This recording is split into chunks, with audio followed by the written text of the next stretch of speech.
ഇതാണ് കെ.പി. യോഹന്നാൻ പണം കടത്തുവാൻ ഉണ്ടാക്കിയ ട്രസ്റ്റുകൾ.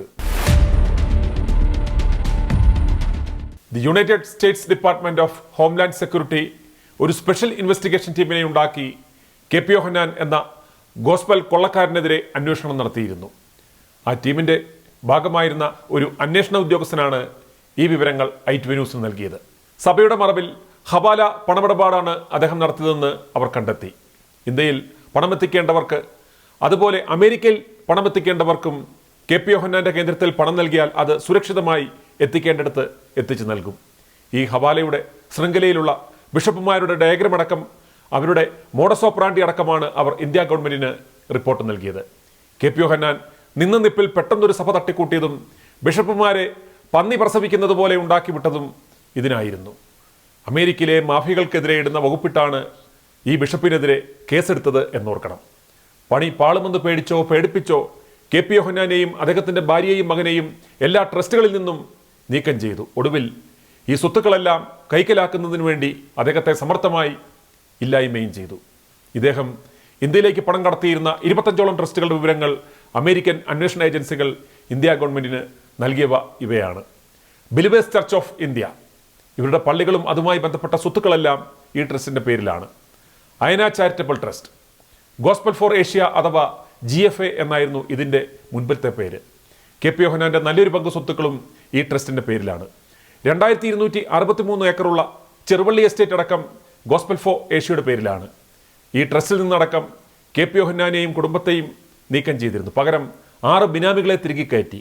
ബാക്കിയുള്ള ട്രസ്റ്റുകൾ ഇനി പറയുന്നവയാണ്: love India ministry, last hour ministry, Asha trust, new hope foundation, Shekinah prophetic mission trust, holy spirit ministries, holy Barkat ministries, growth in fraternity trust അഥവാ gift, new life charitable and educational trust, new life charitable ministries, Rehoboth Indian gypsy new life trust, Arul shelter home trust, society for the development of human health and education.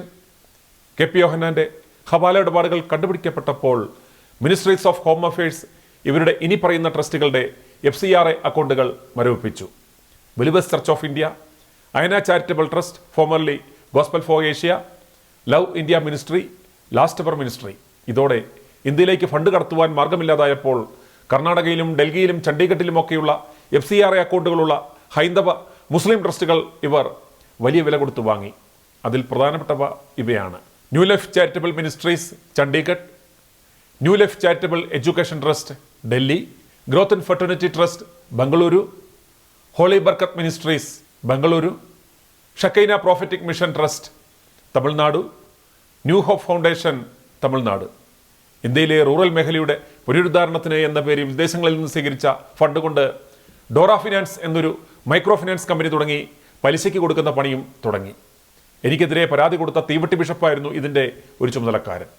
K P. Yohannan Harrisons Malayalam ലിമിറ്റഡിൽ നിന്നും gospel four ഏഷ്യയുടെ പേരിൽ വാങ്ങിയ ഭൂമി കുത്തകപ്പാട്ട കാലാവധി കഴിഞ്ഞതാണെന്നും അതുകൊണ്ട് തന്നെ സർക്കാരിന് തിരികെ എടുക്കാമെന്നും MG രാജമാണിക്യം IAS നേതൃത്വം കൊടുത്ത കമ്മിറ്റി സർക്കാരിന് ശുപാർശ ചെയ്തിരുന്നു. എന്നാൽ ഈ റിപ്പോർട്ടിനെ അട്ടിമറിക്കുവാൻ മുന്നിൽ നിന്നത് റവന്യൂ വകുപ്പിലെ ഉന്നത ഉദ്യോഗസ്ഥനായിരുന്ന ഒരു മുതിർന്ന IAS ഓഫീസറായിരുന്നു. സർക്കാർ ഭൂമി തിരിച്ചു പിടിക്കുവാൻ ശ്രമം നടത്തിയ റവന്യൂവിലെ സത്യസന്ധരായ ഉദ്യോഗസ്ഥരെ ഇദ്ദേഹം വിളിച്ചു വിരട്ടിയിട്ട് പറഞ്ഞത്, നിനക്കൊന്നും 1 ഇഞ്ച് ഭൂമി പോലും തിരികെ പിടിക്കുവാൻ പറ്റില്ല, ചെയ്യാവുന്നതെല്ലാം നിങ്ങൾ ചെയ്തോളൂ എന്നാണ്. ഇദ്ദേഹം പറഞ്ഞതുപോലെ തന്നെ നിസ്സഹായരായ ആ ഉദ്യോഗസ്ഥർക്ക് ഒന്നും ചെയ്യാൻ സാധിച്ചില്ല.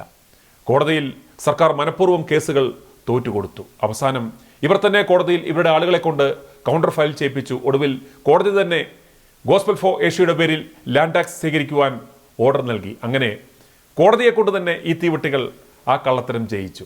ഇതിന്റെ വിശദാംശങ്ങളും നാൾവഴികളും പിന്നാലെ. i2i News, an eye for truth. i2i News subscribe ചെയ്തിട്ടില്ലാത്തവർ ഇപ്പോൾ തന്നെ സബ്സ്ക്രൈബ് ചെയ്യുക. നോട്ടിഫിക്കേഷൻ ലഭിക്കുവാൻ ബെൽ ബട്ടണും അമർത്തുക.